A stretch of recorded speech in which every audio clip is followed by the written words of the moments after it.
అభయ foundation last 3 ఏళ్ల కార్యక్రమాన్ని ఏవీ ద్వారా చూపించే ప్రయత్నం చేస్తున్నాం. ఈ ఏవీని లాంచ్ చేయవలసిందిగా మా చైర్మన్ గారు శ్రీమాన్ రామకృష్ణ కేవి వారిని కోరుతున్నాము. నత్వహం కామయే రాజ్యం న స్వర్గం న పునర్భవం కామయే దుఃఖతప్తానాం ప్రాణినామార్తినాశనం. 1.5 దశాబ్దము నుండి అభయ ఫౌండేషన్ చేస్తున్న ప్రతి కార్యము వెనుక ఉన్న ప్రేరణ ఇదియే. సేవ ఏదైనా హృదయపూర్వకముగా చేస్తూ ఆర్తుల బాధ తొలగించాలన్న తపనయే. అభయ ఆదర్శ 13వ వార్షికోత్సవం 2020వ సంవత్సరం శ్రీ చిన్నజీయర్ స్వామి వారి మంగళా శాసనములతో తెలంగాణ రాష్ట్ర గవర్నర్ సమక్షంలో బాలచంద్ర వ్రాసిన భారత దర్శన గ్రంథము ఆవిష్కరించబడింది. తన 50వ ఏట బాలచంద్ర అభయ ఆనంద నిలయానికి చేరుకున్నారు. అడవే తన ఆవాసముగా చేసుకున్నారు. తనదంటూ ఏమీ వద్దనుకుని ఉన్న తన ఒక్కగానొక్క సొంత ఇంటిని అభయకు వ్రాసి ఇచ్చేశారు. కరోనా విశ్వమానవ చరిత్రలో ఇంతకు మునుపెన్నడు కని విని ఎరుగని మహమ్మారిగా నిలిచింది.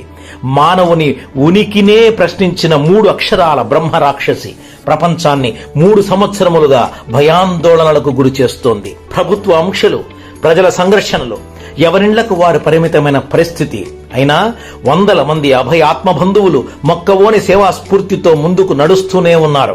8 రాష్ట్రాలలో సేవలందించారు. విశ్వవ్యాప్తముగా ఉన్న వేలాది మంది అభయ సైనికులు తాము ఇబ్బందులలో ఉన్నా సరే సుమారు 5 కోట్ల రూపాయల విరాళములు సేకరించి లక్షల మందికి తోడుగా నిలవగలిగారు.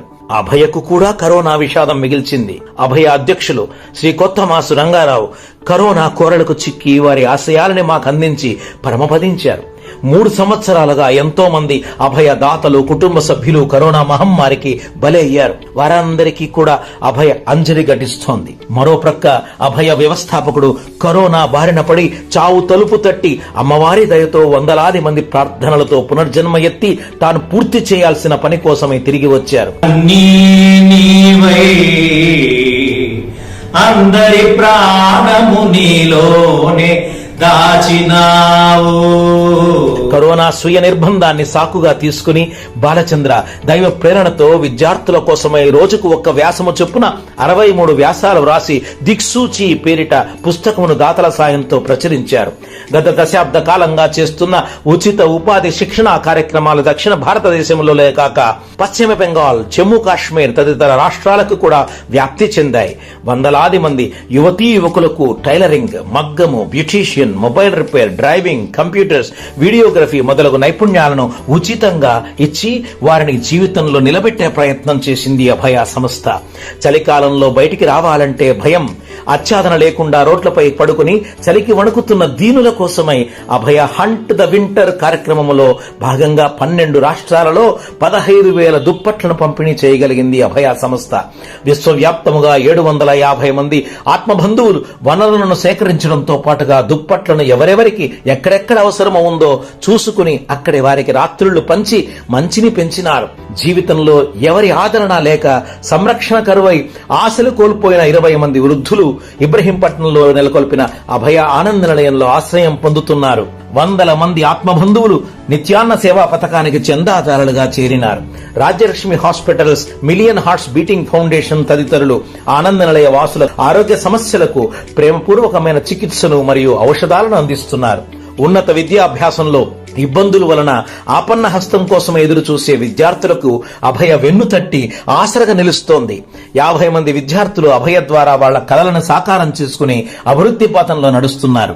దక్షిణ భారతదేశంలోని 50 ప్రభుత్వ పాఠశాలలకి కావలసిన మౌలిక సదుపాయాలు కల్పించడం ద్వారా 15,000 మంది విద్యార్థులకు ఆసక్తిని, ఆనందాన్ని అభయ అందించగలిగింది.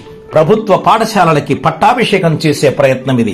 ఈ మహత్ కార్యములో సామాజిక సేవా బాధ్యతతో కార్పొరేట్ సంస్థలు తమ వనరులను అందించి తోడుగా నిలబడ్డారు. ప్రభుత్వ పాఠశాలల్లో 10వ తరగతి ముగించి పై చదువులకు కావలసిన శిక్షణ కోసం ఎదురుచూసే గ్రామీణ బాలబాలికల కోసం 2020 సంవత్సరం నుండి అనంతపురం జిల్లాలో ప్రారంభించిన అభయ నిస్వార్థ సూపర్ 60 సూపర్ సక్సెస్ అయిపోయింది. ఇప్పటిదాకా 90 మంది విద్యార్థులు ఉన్నత విద్యాలయాలలో ప్రవేశం సాధించారు. లారాస్ ల్యాబ్స్ ఆర్థిక సహకారంతో నిర్వహిస్తున్న ఈ కార్యక్రమము వందలాది మంది విద్యార్థులకు వరమై నిలిచింది. ఎండ వేడి పాలై అనారోగ్యం బారిన పడుతున్న వాళ్ళెందరో. కారణం రోడ్డు ప్రక్కన ఎర్రటి ఎండలో వారు చేసే చిన్న వ్యాపారాలు. అలాంటి వారికి గొడుగులు అందించి నీడను పంచాలన్న ఆర్థిక రూపమే అభయ హంట్ ద సమ్మర్. 3000 అభయ ఛత్రములు 8 రాష్ట్రాలలోని రోడ్డు మీదే కూర్చున్న వ్యాపారులకు చేర్చబడ్డాయి. దేవుడికి సమర్పించే ఛత్ర చామర సేవ ఇది అని తలుస్తూ సేవించారు అభయ ఆత్మబంధువులు. బెంగళూరులో ₹1,00,00,000 విరాళములతో నిర్మాణం చేసిన అభయ యువజన సాధికారత ప్రాంగణమును 2022వ సంవత్సరంలో సేవలకై అంకితం చేయబడింది. 100 మంది గ్రామీణ మహిళలకి ఉచిత కుట్టు శిక్షణా తరగతులు నిర్వహించబడ్డాయి. తిండ్లు గ్రామంలో 120 మందికి ఉచిత కుట్టు మిషను, బ్యూటీషియన్ మరియు డ్రైవింగ్ శిక్షణా తరగతులు నిర్వహించబడ్డాయి. కంచి కామకోటి పీఠం ఆధ్వర్యంలో 5 మంది విద్యార్థులకు 5 ఏళ్ల ఉచిత నాదస్వర పాఠశాల నిర్వహించబడుతోంది. అభయ దాతలు మరియు సిసిఎల్ సంస్థ వారిచ్చిన ₹2.5 కోట్ల విరాళములతో అనంతపురంలో నిర్మాణం చేయబడిన అభయ సిసిఎల్ సాధికారత ప్రాంగణము 2022లో ప్రారంభించబడినది. సుమారు 100 మంది యువతకు ఉచిత ఉపాధి శిక్షణ అందించడమే గాక మరో 100 మంది విద్యార్థులకు ఉచిత బోధనా తరగతులు నిర్వహించగలిగింది. ఈ ప్రాంగణము మునుముందు యువజన సాధికారతకు చిహ్నంగా నిలుస్తుంది అనటంలో ఎట్టి సందేహమూ లేదు. ఏది తలచినా 10 మంది బాగు కోసమే తలవాలి. ఇదియే అభయ భావన. ఏది మాట్లాడినా చుట్టూ ఉన్నోళ్లకు ప్రేరణ కలగాలి. ఇదియే అభయ ప్రవర్తన. ఏది చేసినా చచ్చిన తర్వాత బ్రతికే పనులు చేయాలి. ఇదియే అభయ పరివర్తన. నలుగురికి పంచితే జీవితం, నలుగురిని పెంచితే జీవితం, నలుగురు వచ్చిపోతే జీవితం, నలుగురు మధ్య చచ్చిపోతే జీవితం, నలుగురు మంచిగా అనుకుంటేనే జీవితం. అలాంటి ఆ నలుగురు అందరికీ ఉండాలన్న ఆశయముతోనే అభయ ప్రస్థానము సాగుతోంది. సమస్త లోకా సుఖినో భవంతు.